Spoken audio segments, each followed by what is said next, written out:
Canada dans la sainteté, bonjour et bienvenue. Bonjour. Minuit et 48 minutes ici à Douala au Cameroun, 18h48 minutes au Québec et à Montréal. Bonsoir et bienvenue. Bonsoir la sœur de la Roche. Ça va? Celui qui est à la maternelle là-bas, il a fermé son micro. La sœur Karine, la sœur Flo Karine, bonsoir et bienvenue. Bonsoir frère Junior, je mets ma vidéo dans 2 minutes. Dans 2 minutes. Dans 2 minutes exactement, c'est chronométré donc exactement. Bonsoir mes frères et sœurs. Voilà, à minuit 41, à minuit 50, elle va mettre sa vidéo. Bonsoir. Mon frère bien-aimé Camille, l'homme de Dieu, bonsoir et bienvenue. Tu sais que je viens, tout à l'heure là, on vient de couper avec le groupe d'intercession. Ouais, merci beaucoup pour tout ce que vous faites pour votre pays. Que Dieu se souvienne de vous. Souvenez-vous, le nouveau président va lancer un appel à votre endroit. Souvenez-vous de cela. Lorsqu'il va faire son discours, il va adresser un appel à votre endroit. Parce que dans son cœur, dans son esprit, il y a une portée prophétique par rapport à ceux de la diaspora.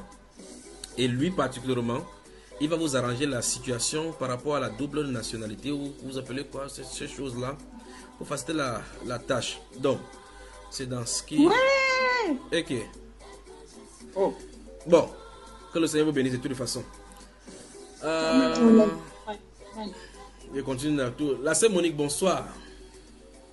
Bonsoir frère Junior. Ravi de te voir, n'est-ce pas?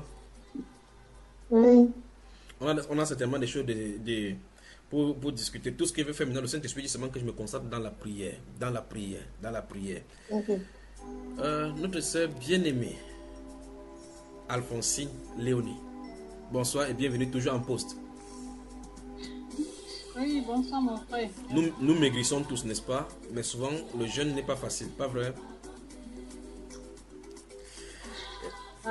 Mon frère, bon, j'ai écouté les l'enseignement que le jeune écoute. Hein? Que le Seigneur vous bénisse. De toute façon, ayez la pensée pour vos familles qui sont ici, surtout ceux qui sont du côté de Yaoundé, parce que ça sera chaud. Alors, qu'est-ce qu'on fait aujourd'hui? Si vous ne trouvez pas d'inconvénient, la sœur Carré, ça fait 2 minutes déjà exactement. Nous sommes à minuit 50. Tu avais dit ça quand elle était à 48. Donc, c'est 2 minutes déjà de révolu. Voilà. Chose promise, chose due. Là, voilà. J'aime quand elle sourit comme ça. Quand elle sourit, ça se pose qu'il y a la vie dans le Canada, dans la sainteté. Ça montre également que votre prière à son endroit, ça marche. Vous la voyez, non? Que le Seigneur vous bénisse. Que le Seigneur vous bénisse. Vous la voyez. Alors la sœur de la Roche, si tu nous vois, plus le Seigneur t'est béni, plus le Seigneur bénit ta maison et t'est visité. Amen. Bonsoir à tous. Ah, là-bas elle est sortie. Quand la bénédiction est sortie. Quand la bénédiction... Quand les bénédictions sont sorties, la sœur a ouvert le micro rapidement. Que Dieu te bénisse, que Dieu te bénisse, que Dieu te bénisse. Bénis toute ta maison, toute ta maison. Et que, oui, et que les projets qui étaient dans les tiroirs sortent. Au nom de Jésus. Amen. Voilà, elle, on ne voit pas son micro, sa vidéo. Alors, si vous n'y trouvez pas d'inconvénient, je crois que le frère Camille est en train de couper le jeûne. Il a aussi maigri comme moi. Ou bien c'est le coquille qui mange, ou c'est le tac, ou c'est le club. On ne sait pas. C'est le fruit. Le fruit, ok. Que Dieu me bénisse. Amen. Amen. C'est une joie immense de connaître la direction du Seigneur, ce qu'il veut qu'on fasse, et qu'on soit en train de le faire. C'est une grâce immense. Dieu ne fait pas périr le juste avec les injustes. Il prévient toujours. Il prévient toujours. Mais de notre côté, lorsque nous sommes dans le camp des justes, des événements peuvent nous arriver. On ne comprend pas pourquoi, alors que c'est dans le plan de Dieu que ça arrive. Mais de l'autre côté, lorsqu'il y a le traitement général, il épargne ses enfants. Mais dans le camp de ses enfants, il y a des événements qui arrivent selon son plan. Même si ça ne semble pas plaire à notre chair et notre entendement. Jérémie chapitre 10.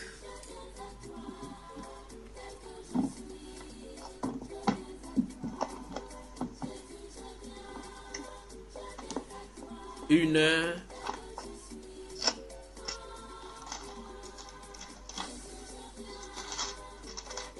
Dans 8 minutes ici à Douala, pas vrai? Oui, 1h dans 8 minutes.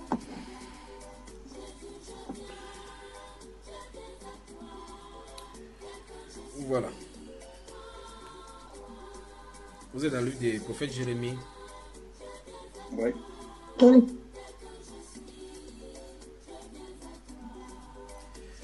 Nous allons lire le premier chapitre, le premier verset, et puis nous allons y prendre là un sujet de travail. Je ne sais pas si vous m'entendez bien. Oui. Verset 1. Écoutez la parole que l'Éternel vous adresse, maison d'Israël. Ainsi parle l'Éternel. Ainsi parle l'Éternel. Vous y êtes? N'imitez pas la voix des nations et ne craignez pas les signes du ciel. Nous sommes dans le livre de Jérémie chapitre 10 là. Oui. Voilà. La Bible déclare dans le livre de Jérémie chapitre 10 verset 1: écoutez la parole que l'Éternel vous adresse, maison d'Israël. Ainsi parle l'Éternel.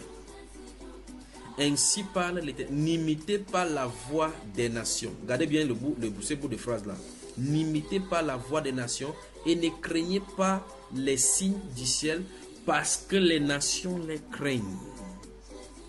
Nous allons prendre notre sujet de travail là-bas.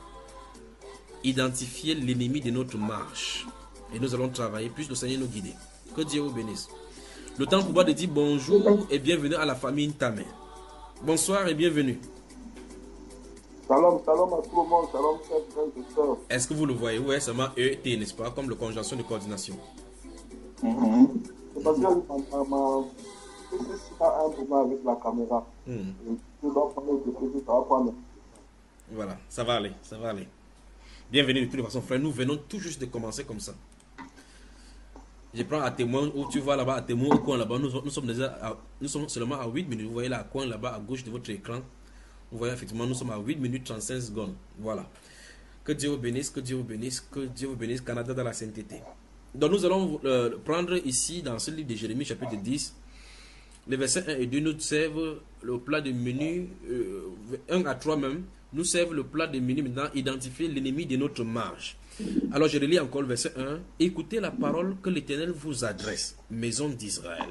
Ainsi parle l'Éternel, n'imitez pas la voix des nations et ne craignez pas les signes du ciel, parce que les nations les craignent. Puis il dit, car les coutumes des peuples ne sont que vanité. Puis il dit, on coupe le bois dans la forêt, la main de l'ouvrier le travail avec la hache, on l'embellit avec de l'argent, ainsi de suite, de l'or, on le fixe avec des clous et des rameaux, des marteaux pour qu'il ne branle pas. Ces dieux sont comme des colonnes massives, ils ne parlent point, on les porte parce qu'ils ne peuvent marcher. Ne les craignez pas, car ils ne sauraient faire aucun mal et ils sont incapables de faire du bien. Fin de citation.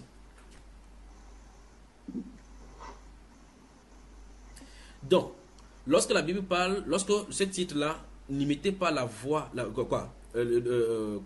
identifier l'ennemi de notre marche. Je vais dire notre marche dans la foi. Ça veut dire que lorsqu'on marche dans la foi, il faut qu'on identifie quelles sont les choses qui sont nos ennemis.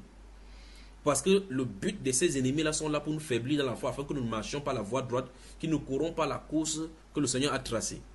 Souvenez-vous de Colossiens au chapitre 2, le verset 6. La Bible déclare dans Colossiens chapitre 2, verset 6, que maintenant que vous avez reçu le Seigneur Jésus-Christ, marchez en lui.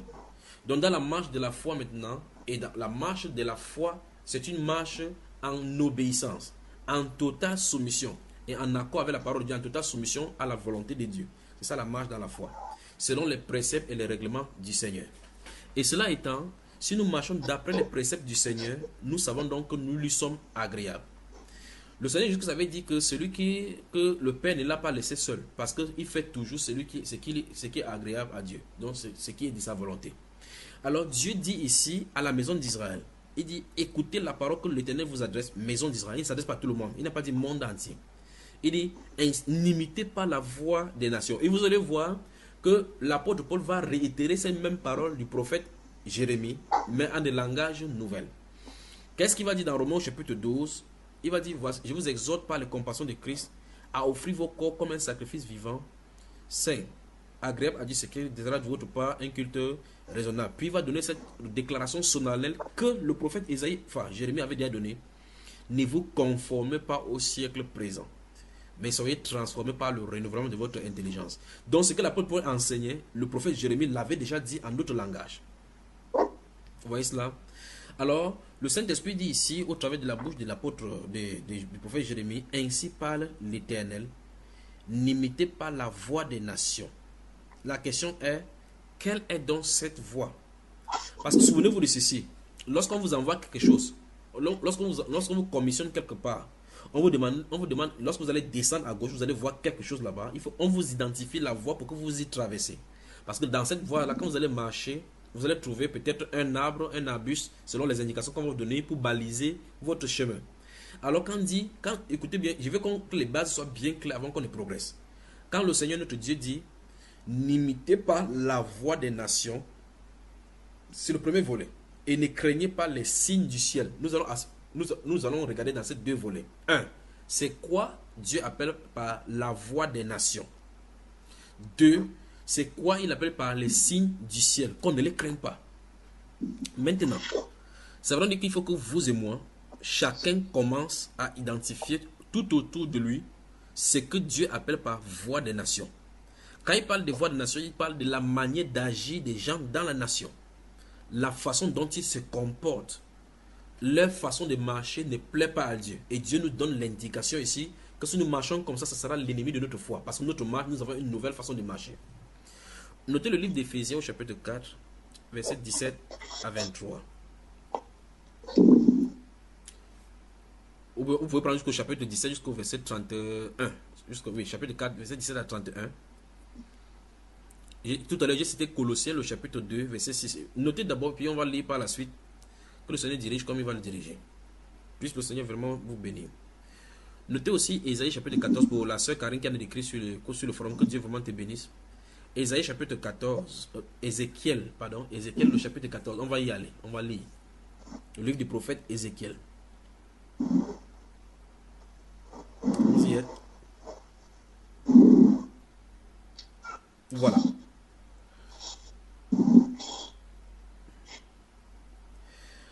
Sur, le psaume 1 également, le psaume 1 est aussi intéressant. Vous avez mon frère et soeur. Que le Seigneur vous bénisse. Alors, voilà. Donc, il faut identifier notre ennemi afin de marcher dans la foi et être agréable à Dieu. Comme le livre de Romains chapitre 12, verset 1 et 2 le disent. Merci ma soeur, que Dieu te bénisse. Maintenant, alors, je recommence encore. Avant d'avancer avec le Seigneur, Dieu nous dit ici que, on ne doit pas imiter. Donc, c'est une injonction à ne pas marcher selon la voie des nations. Et pour savoir donc comment ne pas marcher, il faut qu'on l'identifie. Donc, ça veut dire que Dieu nous dit de façon indirecte qu'on imite un style de comportement, une façon de vivre, un style de voix. Dans cette voie-là, ça montre clairement que cette voie, la voie des nations n'est pas la voie de Dieu, même si ça semble être bon. Maintenant, il faut que chacun, c'est pour ça qu'il dit maintenant que chacun de nous, méditant ceci, doit s'asseoir avec sa feuille, se poser la question selon l'environnement qu'il a de vivre. Qu'est-ce que je regarde? Est-ce que ce que je regarde a pour but de m'amener droitement encore dans la voie de la sainteté? Il y a un bruit chez quelqu'un, je ne sais pas chez qui, ce bruit-là est en train d'occasionner. Je ne sais pas si c'est chez la soeur Yannick, chez la soeur Monique. Il y a un bruit qui sort là. Alors, la question c'est donc, lorsqu'on chacun doit s'asseoir avec son cahier pour faire le diagnostic, pour faire ce jugement par soi-même que 1 Corinthiens chapitre 11 dit. La Bible dit que si nous sommes jugés nous-mêmes, nous ne serons plus jugés avec le monde. Alors, lorsqu'on fait ces jugements, on commence à poser la question. Je vis avec qui? Quelles sont mes aspirations? Ce que je fais actuellement, est-ce pour me conduire sur la voie de l'éternité? Souvenez-vous, je ne suis pas en train de lire, je sors comme ça. Donc si vous retenez, vous retenez. Vous en avez noté, vous me dites seulement je vais doucement. Pour que j'ouvre la bouche, ça sort doucement. Donc la question c'est, je dois me poser la question, avec qui suis-je? La personne avec qui je suis est en train de me faire reculer en arrière, de me faire sortir de la voie de Dieu ou bien de m'accompagner dans la voie droite. La question là, ces questions doivent trouver réponse. Vous voyez, dans le livre de 1 Corinthiens chapitre 15, verset 33, la Bible déclare, ne vous y trompez pas, les mauvaises compagnies corrompent les bonnes mœurs. nous prenons ça chaque fois pour donner aux enfants, en disant aux enfants que non, on ne marche pas avec les compagnies parce que les mauvaises compagnies corrompent le bon, mais on oublie également que les mauvaises compagnies peuvent corrompre également ta marche dans la foi au point où tu te détournes de Dieu sans te rendre compte.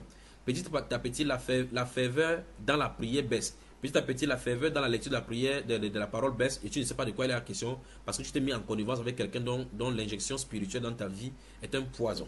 On peut avancer. Donc, il y a des questionnements qui doivent être posés. Parce que, en fait, si vous ne posez pas de questions, on ne peut pas. Regardez bien, dans ce Jérémie chapitre 10, verset 2, il dit ainsi par l'Éternel, n'imitez pas les voies des nations. Dieu dit ça de façon compacte, mais il va falloir maintenant venir réouvrir pour savoir de quoi il est question. Si vous lisez le livre de Deutéronome, chapitre 18, quand les Juifs vont sortir, du verset 9 jusqu'au verset 14, notez également cela. Notez également cela.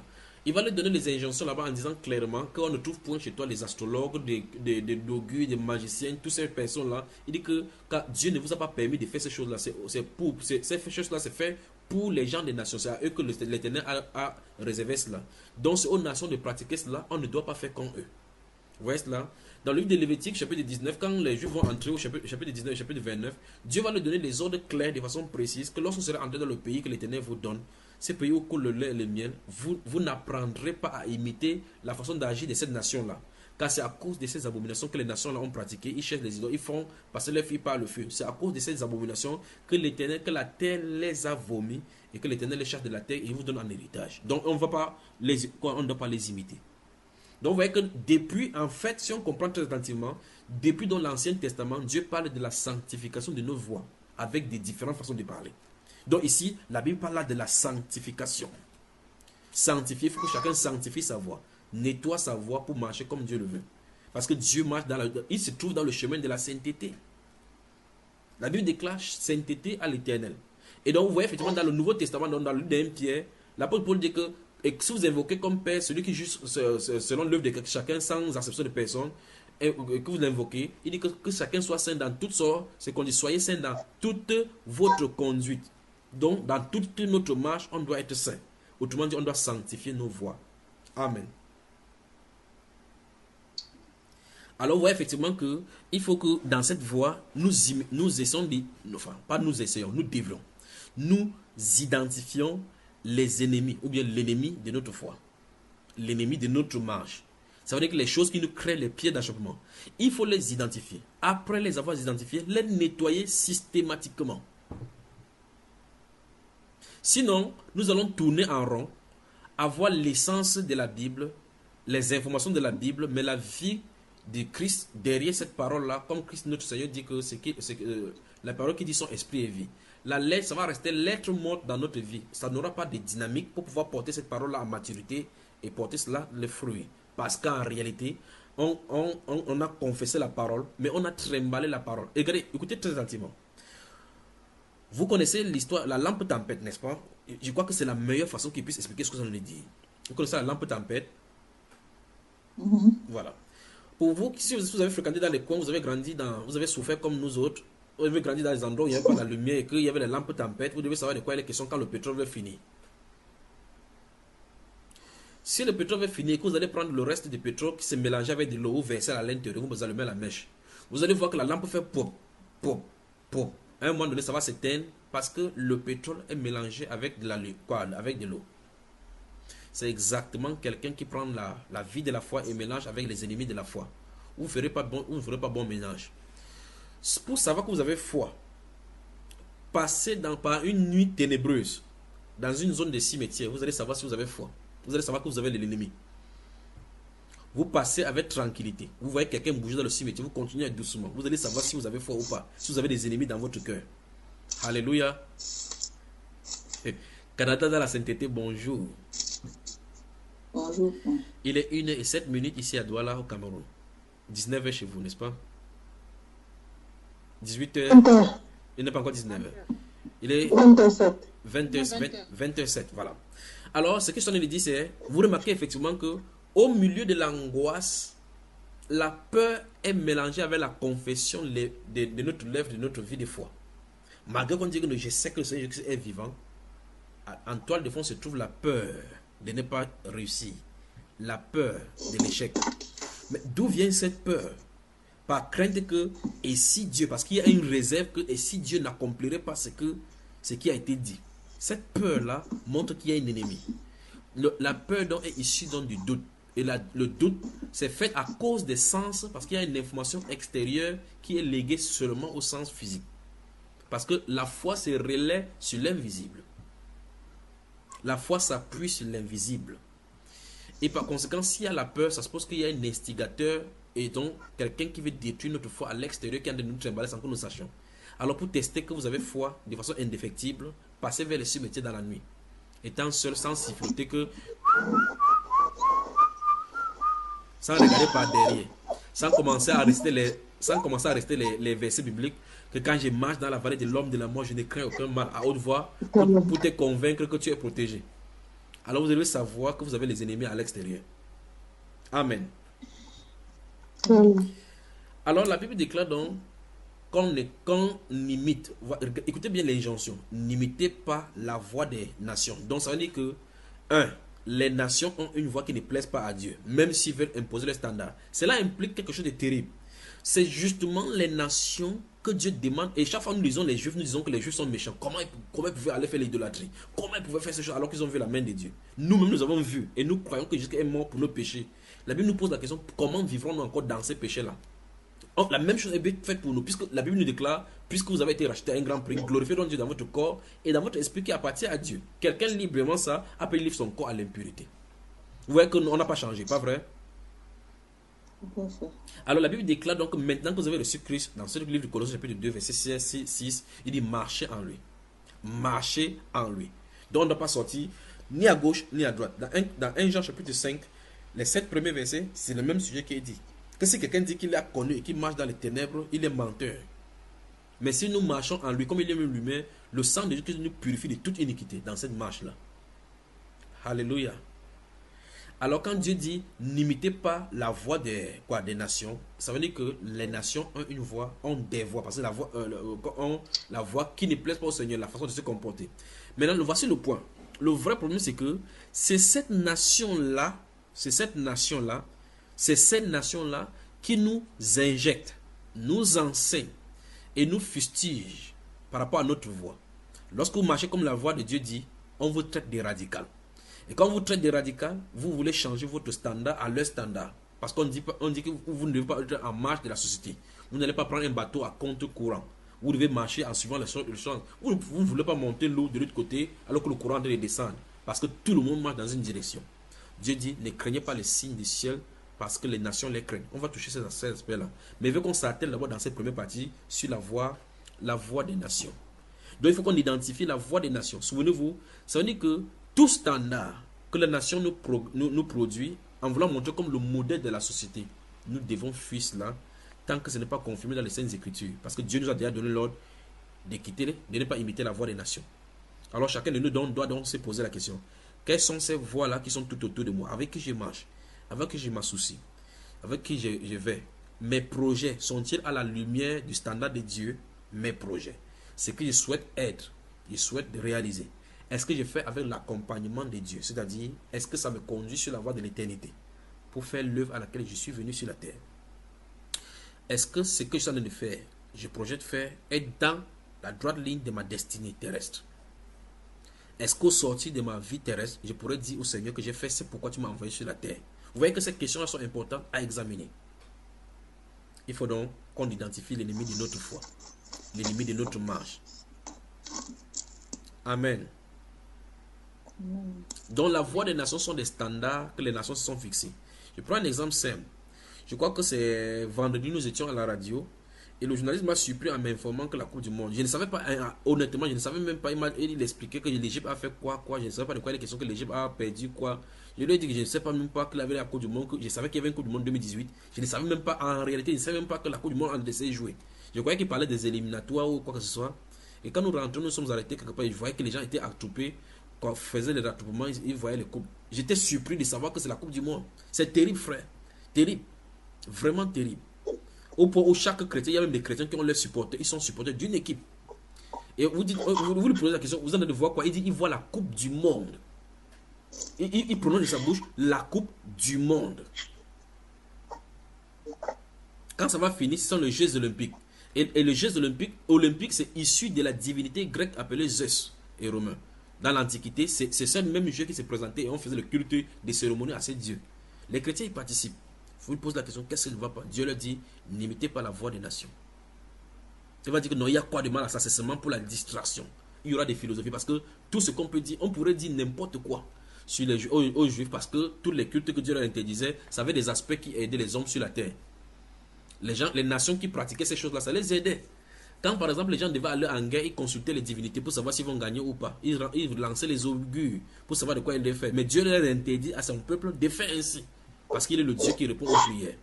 Vous voyez? Donc on a des problèmes sur la terre. Maintenant, nous voilà maintenant en plein. Combien de chrétiens vont laisser leur Bible pour voir successivement un match de 90 minutes, puis voir un autre match de 90 minutes? C'est concentré dans les discussions et dans les débats qui ne lui servent à rien par rapport à la fortification de sa foi. D'autres vont philosopher en disant que je peux aller en boîte là-bas pour voir le match en sortant de convertir une personne. Et lui-même n'est pas converti. Parce que s'il était converti, il n'imiterait pas la voix des méchants. Mais qu'est-ce que la Bible déclare dans le livre Psaume chapitre 1? Lisons. Psaume chapitre 1. Regardons cela, vous voyez effectivement que ça parle de la coupe du monde. Allons-y. Vous allez voir la coupe du monde dans la Bible maintenant.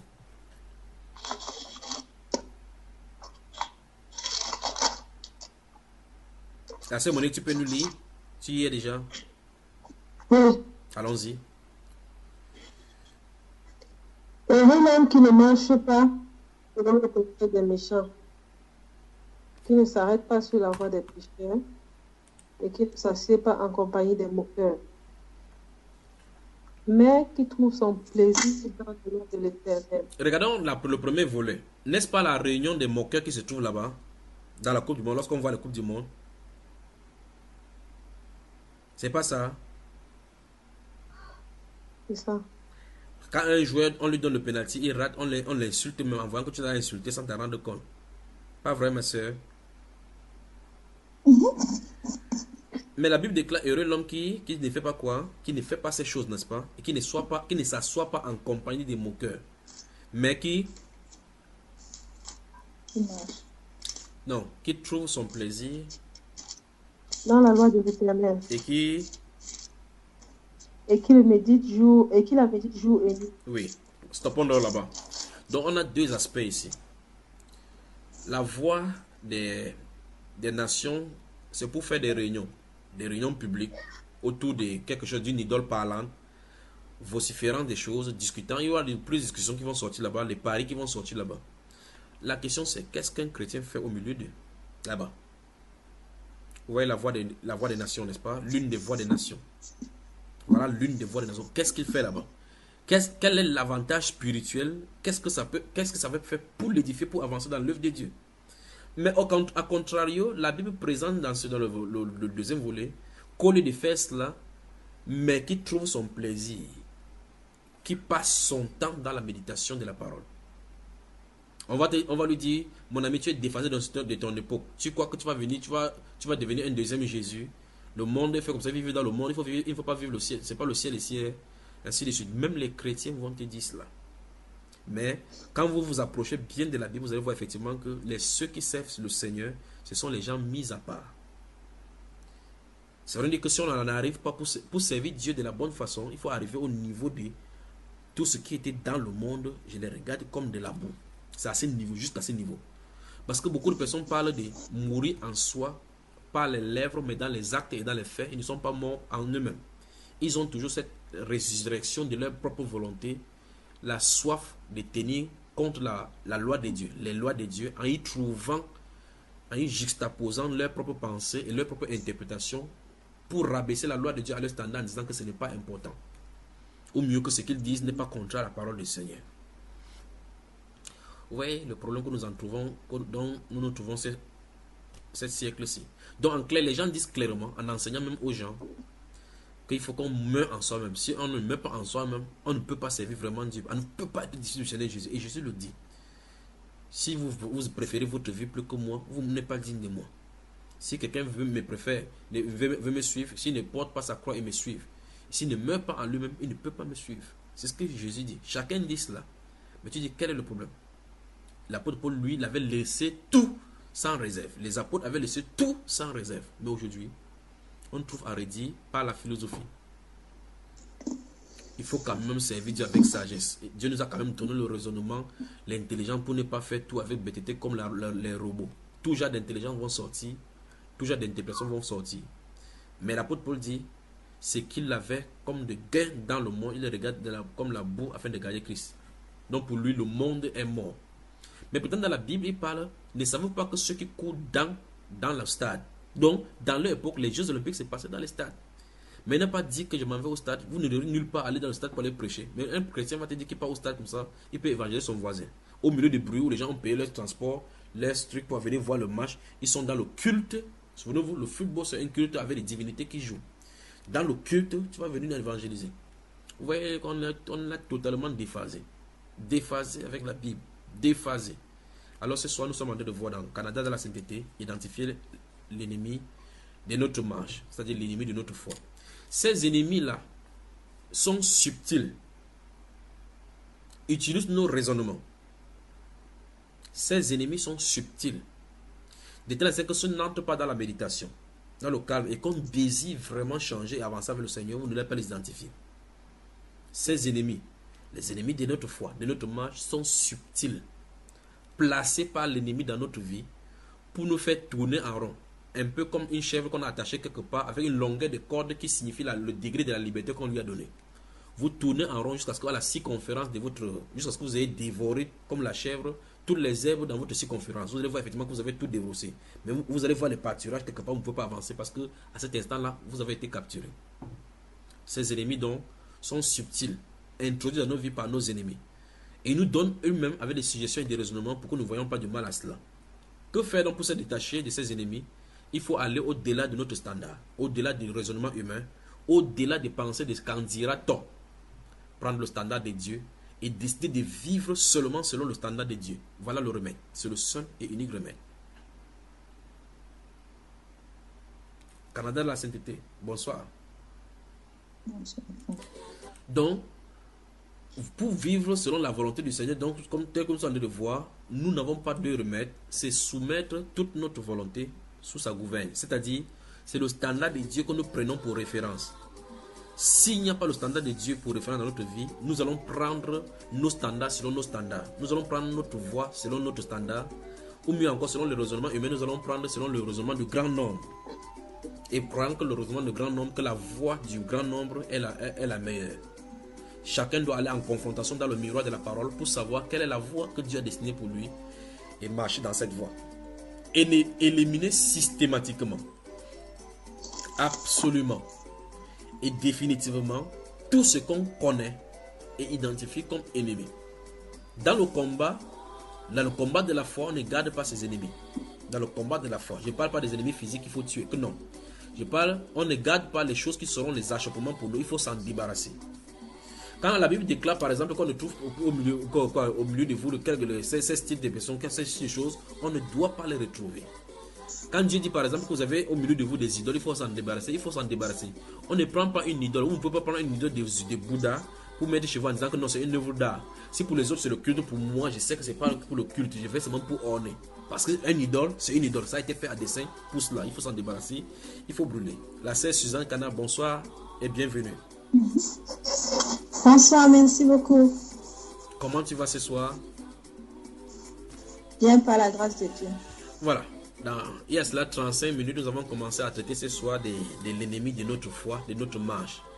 Et nous avons commencé à lire depuis le livre de Jérémie chapitre 10, le verset 1 où Dieu dit au peuple d'Israël de ne pas imiter la voie des nations. Nous voulons voir nous sommes en train de voir dans cet enseignement comment identifier l'ennemi de notre marche, les ennemis de notre marche, la marche dans la foi. Et c'est ça que nous sommes en train d'étayer aujourd'hui. Bienvenue au milieu de nous. Amen. Merci. Installe-toi confortablement, prends de l'eau fraîche, installe-toi et nous continuons la balade dans les Écritures.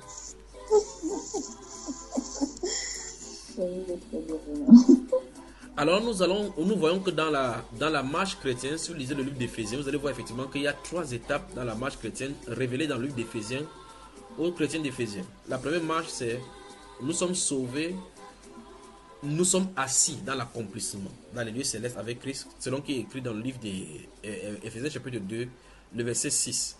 Vous voyez, nous sommes assis ensemble avec Christ dans les lieux célestes. C'est quelque chose qui s'est réalisé sur le plan spirituel déjà. Ressuscité, assis ensemble avec lui dans les lieux célestes. Dans le deuxième volet, nous sommes ça sur le chapitre 2.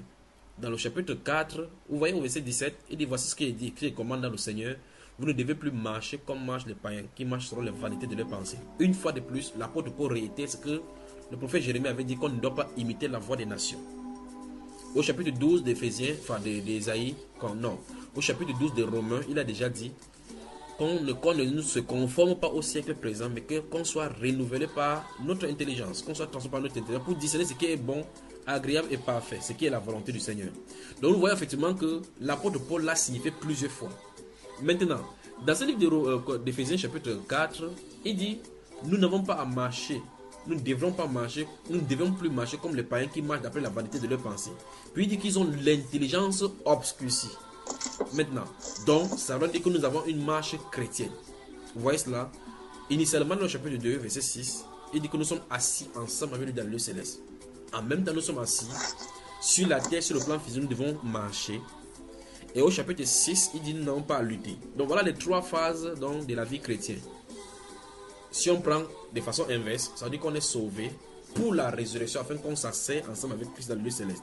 Mais en attendant que cela soit réalisé, parce que c'est en espérance que c'est fait, en attendant cela, nous avons une marche et dans cette marche, nous combattons. Voilà en somme le résumé. Donc il y a l'aspect salut pour la résurrection finale, la rédemption de notre âme. Mais en attendant cette rédemption, dans l'espérance, nous marchons. Et notre marche est dans un canevas, balisé par les préceptes de Dieu. Dans notre marche, nous sommes balisés. Notre chemin est balisé par les préceptes de Dieu, par les commandements du Seigneur. C'est ce qu'on appelle la voie sainte. La Bible déclare dans le livre des prophètes, il dit qu'il y aura une route sainte. Vous voyez, qui sera frayée. Un chemin saint qui sera frayé. Il dit que même l'aveugle y marchera. Ça veut dire qu'en obéissant au commandement de Dieu, on n'a pas besoin de voir avec les yeux pour obéir. C'est dans le cœur, parce que Dieu avait prévu d'écrire ça dans le cœur. Alors, dans cette marche balisée par les préceptes du Seigneur, dans le commandement du Seigneur, nous marchons en combattant contre nos ennemis, parce que les ennemis seront là pour nous damer le pion et nous faire des choix de cette voie-là. C'est en cela que consiste la marche chrétienne. Et donc, dans Colossiens chapitre 2, verset 6, donc, maintenant que vous avez reçu Christ, marchez en lui. Donc, notre marche est balisée. Et Jésus, notre Seigneur, avait dit qu'elle était sur la terre. Il avait dit, il est le chemin. Donc, c'est sur lui que nous marchons. D'après son meneur, c'est en lui que nous marchons. Dans le livre de Jean, chapitre 10, il a dit, le bon berger, quand il fait sortir le brebis, il marche devant et le brebis marche à sa suite. Dans cette marche-là, c'est lui qui nous guide. Nous marchons sur lui. Nous marchons en lui. Nous marchons avec lui. Vous voyez, dans Matthieu chapitre 28, il dit, je suis avec vous tous les jours jusqu'à la fin du monde. Donc dans notre cheminement, nous marchons avec Christ. Si nous marchons avec sa parole, avec ses paroles, balisant notre chemin, nous sommes avec lui. La Bible déclare dans Jean chapitre 14, il dit que je vis, vous vivrez, car le monde ne me connaît pas, mais vous me connaissez. Je reviendrai vers vous et votre joie sera parfaite. Et je serai même en vous. Donc le même Christ est en nous. Christ en nous, l'espérance de la gloire. Le Christ qui marche avec nous se retrouve en nous. Il dit, si vous demeurez en moi et que mes paroles demeurent en vous, demandez ce que vous voudrez. Dans Jean 14, donc, il dit, je suis le chemin. Donc Christ est avec nous. Christ marche avec nous. Christ est à côté de nous. Christ est en nous. Et nous marchons sur Christ et en Christ.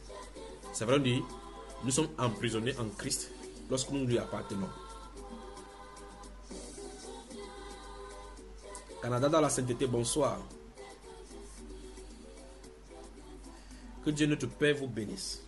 Canada dans la sainteté, bonsoir. Soyez tous bénis au nom de Jésus-Christ. Soyons donc violents.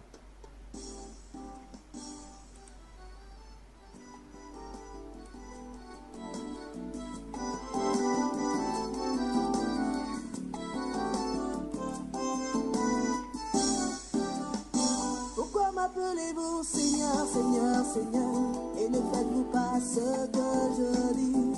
Pourquoi m'appelez-vous Seigneur, Seigneur, Seigneur, et ne faites-vous pas ce que je dis? Celui qui m'aime garde mes commandements. Celui qui m'aime sera aimé de mon Père.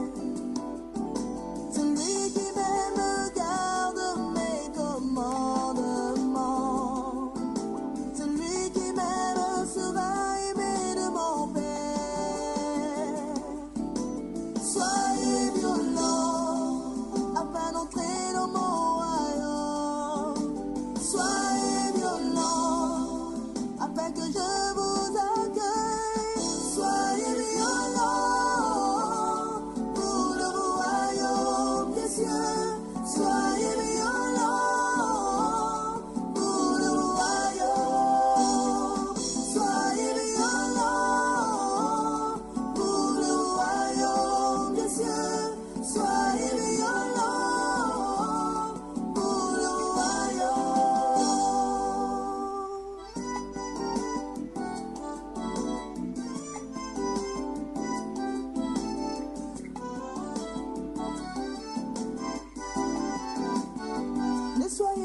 ceux qui écoutent la parole sans la mettre en pratique. Ne soyez pas de ceux qui écoutent la parole sans la mettre en pratique.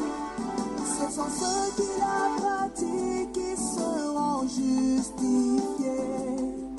La parole que vous entendez vous jugera. Ce sont ceux qui la pratiquent